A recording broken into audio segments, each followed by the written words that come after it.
샬롬, 6월 3일 금요일 하나님 나라를 시작하는 말씀 묵상 시간입니다.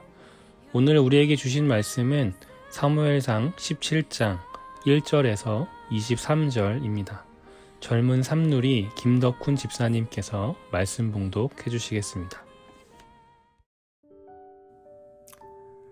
블레셋 사람들이 그들의 군대를 모으고 싸우고자 하여 유다에 속한 소고에 모여 소고와 아세가 사이에 에베스 담밈에 진침해 사울과 이스라엘 사람들이 모여서 엘라 골짜기에 진치고 블레셋 사람들에 대하여 전열을 벌였으니 블레셋 사람들은 이쪽 산에 섰고 이스라엘은 저쪽 산에 섰고 그 사이에는 골짜기가 있었더라.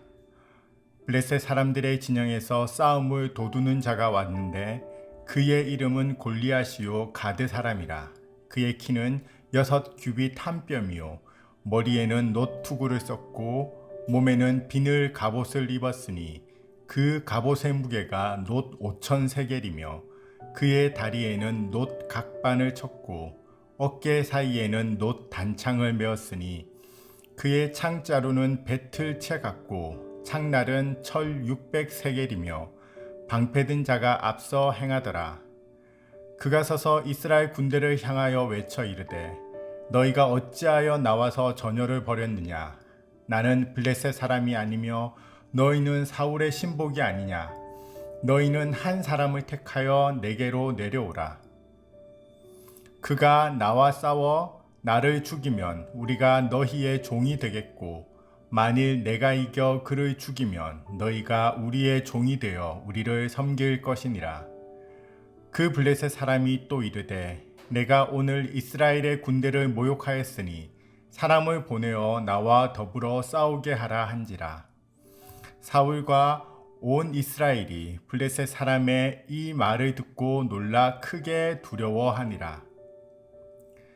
다윗은 유다 베들레헴 에브랏 사람 이세라 하는 사람의 아들이었는데 이세는 사울 당시 사람 중에 나이가 많아 늙은 사람이요 8 아들이 있는 중 그 장성한 세 아들은 사울을 따라 싸움에 나갔으니 싸움에 나간 세 아들의 이름은 장자 엘리압이요 그 다음은 아비나답이요 셋째는 삼마며 다윗은 막내라.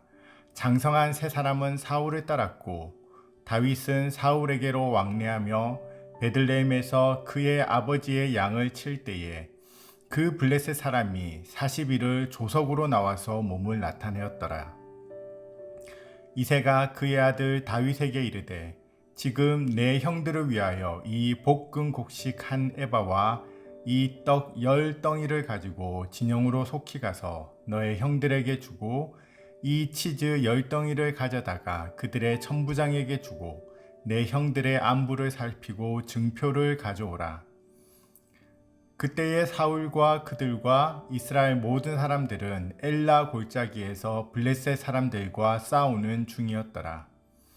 다윗이 아침에 일찍이 일어나서 양을 양 지키는 자에게 맡기고 이새가 명령한 대로 가지고 가서 진영에 이른즉 마침 군대가 전장에 나와서 싸우려고 고함치며 이스라엘과 블레셋 사람들이 전열을 벌이고 양군이 서로 대치하였더라. 다윗이 자기의 짐 지키는 자의 손에 맡기고 군대로 달려가서 형들에게 문안하고 그들과 함께 말할 때에 마침 블레셋 사람의 싸움 도두는 가드 사람 골리앗이라 하는 자가 그 전열에서 나와서 전과 같은 말을 하매 다윗이 들으니라.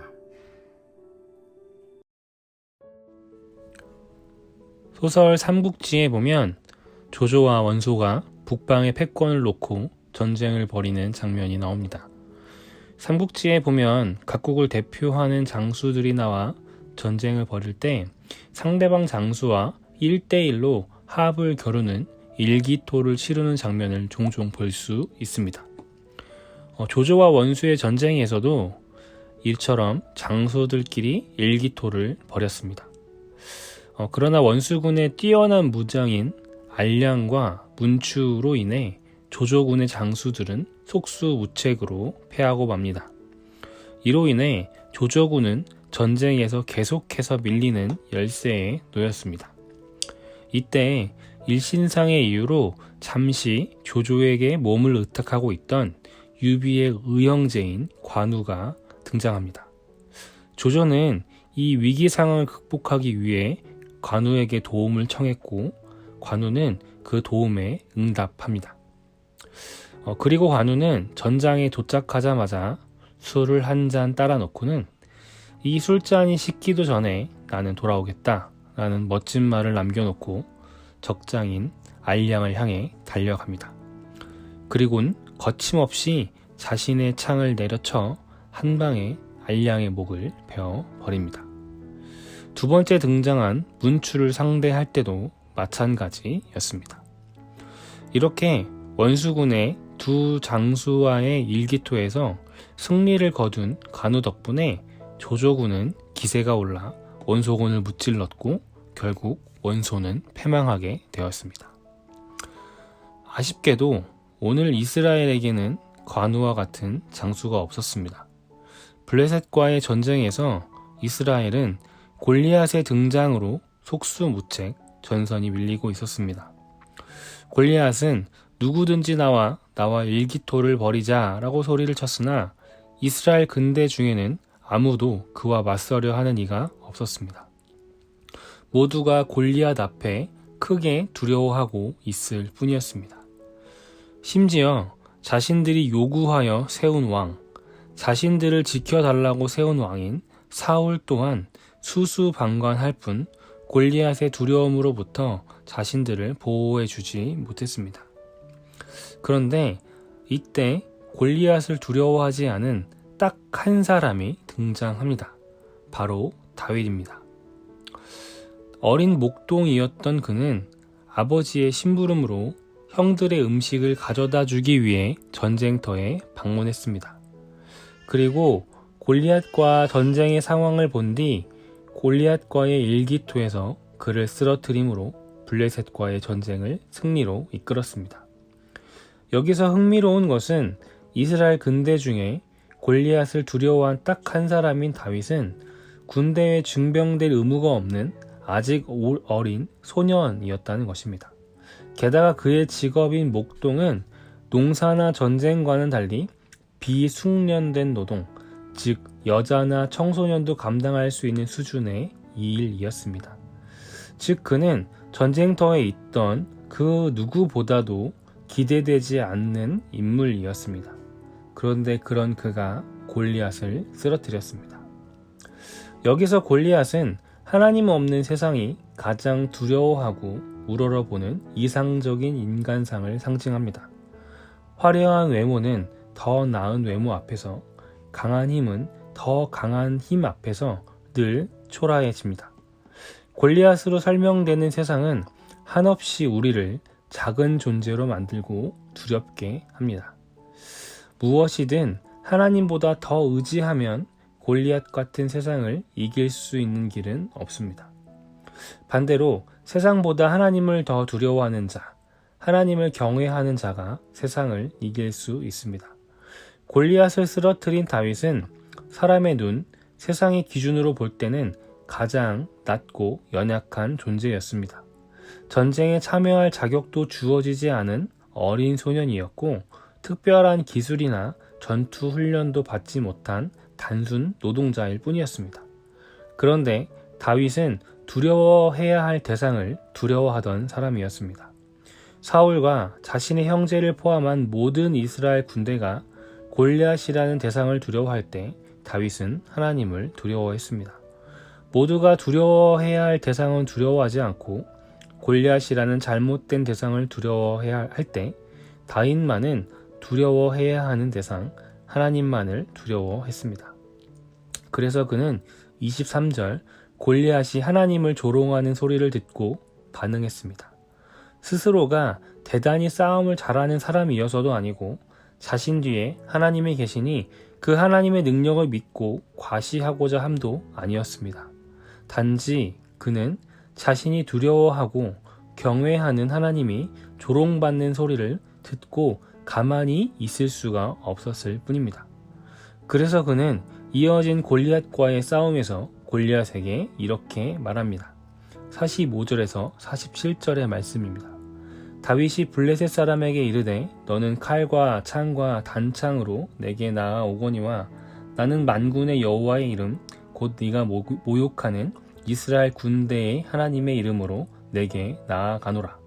오늘 여호와께서 너를 내 손에 넘기시리니 내가 너를 쳐서 내 목을 베고 블레셋 군대의 시체를 오늘 공중의 새와 땅의 들 짐승에게 주어 온 땅으로 이스라엘에게 하나님이 계신 줄 알게 하겠고 또 여호와의 구원하심이 칼과 창에 있지 아니함을 이 무리에게 알게 하리라. 전쟁은 여호와께 속한 것인즉 그가 너희를 우리 손에 넘기시리라. 골리앗을 향한 이 말에 다윗의 진심을 알 수 있습니다. 그는 네가 모욕하는 하나님의 이름으로 나아간다 말합니다. 온 이스라엘에게 하나님이 계신 줄을 알게 하겠다 말합니다. 이 모든 전쟁은 어떤 개인의 능력이 아니라 오직 하나님께 속한 것임을 알게 하겠다 라는 믿음을 그는 보여줍니다.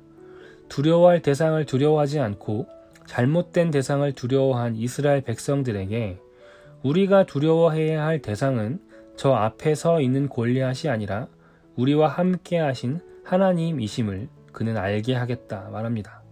그래서 전쟁은 골리앗도 아니고 사울도 아니고 오직 여호와 하나님께 속해 있음을 그는 믿고 있습니다. 성도님들, 우린 누구를 두려워하며 살아가나요? 골리앗 같은 세상인가요? 하나님이신가요? 우린 무엇을 우러러보며 살고 있나요? 골리앗 같은 세상인가요? 아니면 하나님이신가요? 여호와의 구원하심은 골리앗과 같은 세상, 그 세상의 칼과 창에 있지 않습니다. 우리 삶의 승리는 골리앗과 같은 세상이 말하는 능력과 스킬에 있지 않습니다. 오직 하나님께 있습니다. 오늘도 우리가 오직 하나님만을 두려워하며 골리앗 같은 세상에서도 다윗과 같이 살아내길 바랍니다. 작고 연약한 다윗에게도 하나님께서 함께 하시면 골리앗을 이긴 것처럼 우리 또한 하나님께서 함께 하셔서 골리앗 같은 세상을 이기고 살아가기를, 또한 다윗이 골리앗을 이기고 온 이스라엘에 하나님이 계신 것을 알게 했듯 골리앗 같은 세상을 이긴 우리의 모습을 통해 우리의 삶의 주변인들에게 하나님께서 살아계심을 증거하게 되시기를 바라겠습니다. 기도합니다. 거룩하신 하나님, 세상 앞에 모두가 두려워 떨 때 우리 높은 뜻 우신교회 성도님들만큼은 담대하게 세상을 마주하는 이들이 되게 하여 주시옵소서. 골리앗 같은 세상이 아닌 하나님만을 두려워하고 의지하며 살아가게 하여 주시옵소서. 예수님의 이름으로 기도드렸습니다. 아멘. 오늘도 오직 하나님만을 바라보고 두려워하며 오늘 내가 마주할 세상도 담대한 마음으로 맞서 싸울 수 있기를 이 시간 함께 구하시면 좋겠습니다. 이 시간 같이 기도하겠습니다. 세상의 유혹 시험이 내게 몰려올 때에 나의 힘으로 그것들 모두 이길 수 없네. 거대한 폭풍 가운데 위축된 나의 영혼 어찌할 바를 몰라 헤매이고 있을 때 주를 찬양, 손을 들고 찬양. 전쟁은 나에게 속한 것 아니니. 주를 찬양, 손을 들고 찬양. 전쟁은 하나님께 속한 것이니.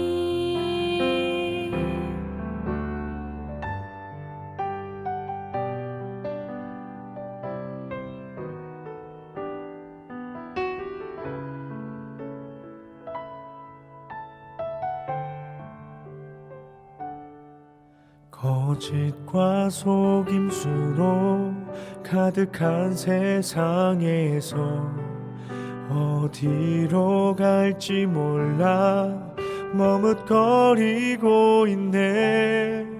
공중의 권세 잡은 자 지금도 우리들은 실패와 절망으로 넘어뜨리려 하네. 주위를 둘러보면 아무도 없는 듯 믿음의 눈을 들면 보이는 분 계시네. 지금도 내 안에서 역사하고 계시는 사망과 어둠의 권세 물리치신 예수님, 주를 찬양, 손을 들고 찬양. 전쟁은 나에게 속한 것 아니니 주를 찬양, 손을 들고 찬양. 전쟁은 하나님께 속한 것이니 주를 찬양, 주를 찬양, 손을 들고 찬양. 전쟁은 나에게 속한 것 아니니 주를 찬양, 손을 들고 찬양. 전쟁은 하나님께 속한